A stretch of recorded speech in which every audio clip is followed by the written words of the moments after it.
Hello दोस्तों, आज का डिक्टेशन आनंद मासिक पत्रिका से होने वाला है, जो कि 3 अलग-अलग स्पीड 80 शब्द प्रति मिनट, 100 शब्द प्रति मिनट और 120 शब्द प्रति मिनट की गति से डाला जा रहा है। इसकी पीडीएफ अगर आपको अलग से चाहिए तो नीचे डिस्क्रिप्शन बॉक्स से आप टेलीग्राम चैनल ज्वाइन कर सकते हैं। वहाँ आपको सारे अपकमिंग वीडियोज़ की लिंक और पीडीएफ मिल जाया करेगी। तो ज़्यादा समय ना लेते हुए डिक्टेशन स्टार्ट करते हैं 5 सेकंड के बाद।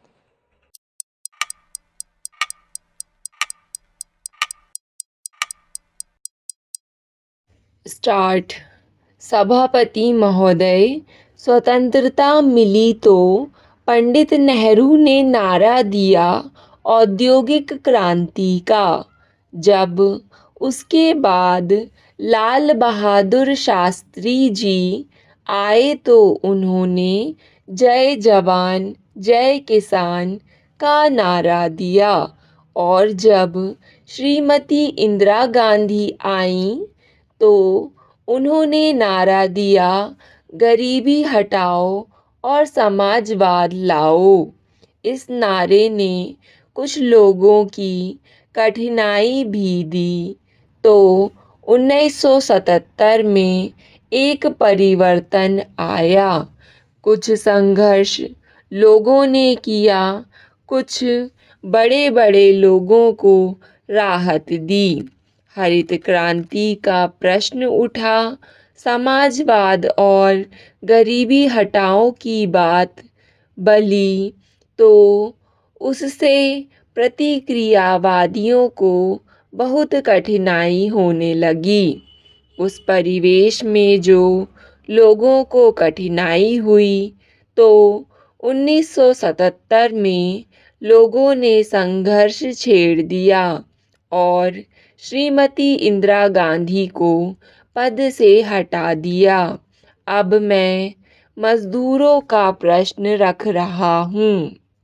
जितनी क्रांति इस देश में आई उससे उन गरीबों को भी कभी भी कोई लाभ नहीं मिला। हम 55 वर्ष की स्वतंत्रता में उनको अभी तक संगठित नहीं कर सके हैं। इसलिए इस संबंध में मैं सुझाव देना चाहता हूँ। आप हर प्रखंड में 2 पदाधिकारी रखिए, एक स्वराज के लिए और दूसरा विकास के लिए। विकास से और राजस्व से जो गांव में प्रभावित लोग हैं उनको लाभ होता है। जो बीच के लोग होते हैं उनको ना तो राजस्व से लाभ होता है और ना ही विकास से। उसकी झोपड़ी में आज भी एक ईंट नहीं लगी हुई है। जिसके पास साधन है, पैसा है, वही उसका उपयोग करता है। कितनी बड़ी क्रांति की बात की जाती है। श्रीमती इंदिरा गांधी ने गरीबी हटाओ का नारा दिया। जो गांव में रहने वाले थे उनको विफल बनाने का प्रयास किया। मैं यह कहना चाहता हूँ कि दोनों के बीच में एक श्रम पदाधिकारी को देने की आवश्यकता है। वही सेटअप जो राजस्व में कर रखा है और आज वही विकास के लिए कर रखा है। अगर ऐसी व्यवस्था करेंगे तो मुझे यह कहने की आवश्यकता नहीं थी कि आपके विशेषज्ञ ने अपनी रिपोर्ट में कभी भी इस चीज़ को नहीं दर्शाया है। जैसा मैंने कहा है उसको करने से प्रशासन में पूरी शक्ति आएगी और फिर प्रशासन चुस्त होगा।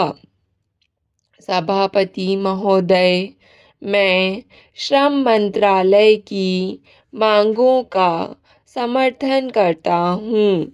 जब से माननीय मंत्री जी ने इस विभाग का कार्यभार संभाला है, तब से इसमें काफ़ी सुधार लग रहा है। पहले ऐसा लगता था कि कोई इसका विभाग ही नहीं है। अब लगने लगा है कि कुछ ना कुछ इसमें होने वाला है और मज़दूरों के लिए सुधार होने वाला है। इन्होंने अपने छोटे से शासनकाल में जिस प्रकार का काम किया है, जिस प्रकार का सुधार लाने की कोशिश की है, जिस प्रकार के कानून और नियम श्रमिक की समस्याओं को दूर करने के लिए इस पार्लियामेंट से सत्र में लाने जा रहे हैं, वे निश्चित तौर पर स्वागत योग्य हैं। हमें श्रमिकों के कल्याण के लिए सोच समझकर कदम उठाने चाहिए और ठीक प्रकार से उनकी समीक्षा करते रहना चाहिए।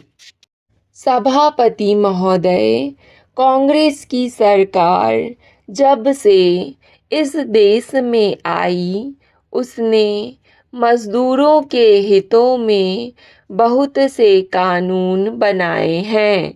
ये जितने इधर से बोलने वाले लोग हैं, वे शासक लोग हैं, शासन करने वाले हैं। इन्होंने कभी भी मज़दूरों को आगे बढ़ाने का काम नहीं किया।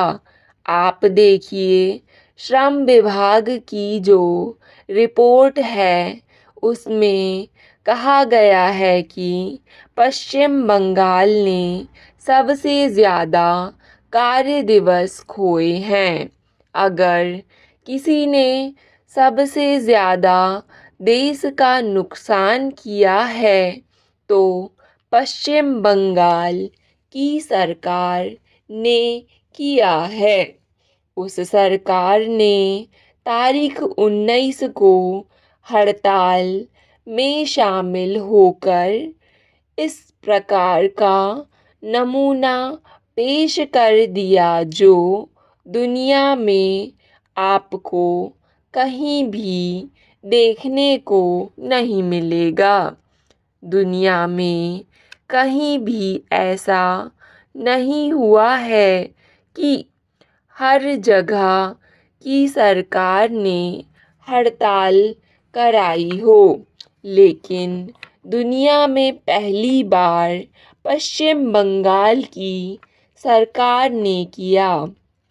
इसलिए मैं कहना चाहता हूँ, इस देश में भी इस तरह के लोग रहते हैं जो इस देश को बिगाड़ने के सिवाय, देश को कमज़ोर बनाने के सिवाय कोई दूसरा काम इस देश में नहीं कर सकते। इस प्रकार के लोगों से देश को सतर्क रहने की आवश्यकता है, वरना ये लोग देश की दशा को बिगाड़ने में कोई कोर कसर नहीं रखेंगे। मैं मंत्री जी से निवेदन करूँगा, आप तारीख 19 की हड़ताल को देखिए। इंटक के सिवाय और कौन सी यूनियन थी जो हड़ताल में शामिल नहीं हुई? दूसरे जो भी संगठन हैं, सब ने इस बात की कोशिश की कि देश की आर्थिक स्थिति को बिगाड़ा जाए, देश की शासन व्यवस्था को बिगाड़ा जाए, जिससे यहाँ कोई सरकार बनी ना रह सके। इन लोगों की करनी से इस बात का अंदाज लगता है कि ये लोग जिस देशभक्ति की बात करते हैं उसमें संदेह पैदा होता है। क्या ये लोग वास्तव में इस देश की भक्ति में विश्वास करते हैं? जब देश कमज़ोर होता है, देश का विघटन होता है, टुकड़े टुकड़े होता है, तो निश्चित तरीके से दुश्मन को अवसर मिलता है देश की स्वतंत्रता को बर्बाद करने का। देश की स्वतंत्रता खतरे में पड़ जाती है। इस प्रकार की स्थिति ये लोग लाने की कोशिश कर रहे हैं। इसलिए मैं आपसे निवेदन कर रहा हूँ कि इन लोगों से सावधान और सतर्क रहिए। इनको ज़्यादा प्रोत्साहन ना दें। ये लोग डंडे के बल पर कहते हैं कि जांच नहीं होनी चाहिए, चुनाव होना चाहिए। चुनाव की बात ये क्यों कहते हैं? इसलिए कि लाठी के ज़रिए, बंदूक के ज़रिए, चाकू और छुरी के ज़रिए मज़दूरों को डरा धमका कर उनके वोट प्राप्त करके उन पर काबू करना चाहते हैं। कितने वर्षों से मज़दूर उन स्थानों में विश्वास रखते चले आ रहे हैं, कितने वर्षों से चंदा देते आ रहे हैं, कितने वर्षों से उस संस्था को पनपाने में अपना योगदान दिया है। उन संस्थाओं के सदस्यों से डंडे के बल पर वोट प्राप्त करके मान्यता ले जाएं। यह प्रजातांत्रिक तरीका नहीं है। स्टॉप। डिक्टेशन पसंद आए तो वीडियो को लाइक तथा चैनल को सब्सक्राइब ज़रूर करें। धन्यवाद।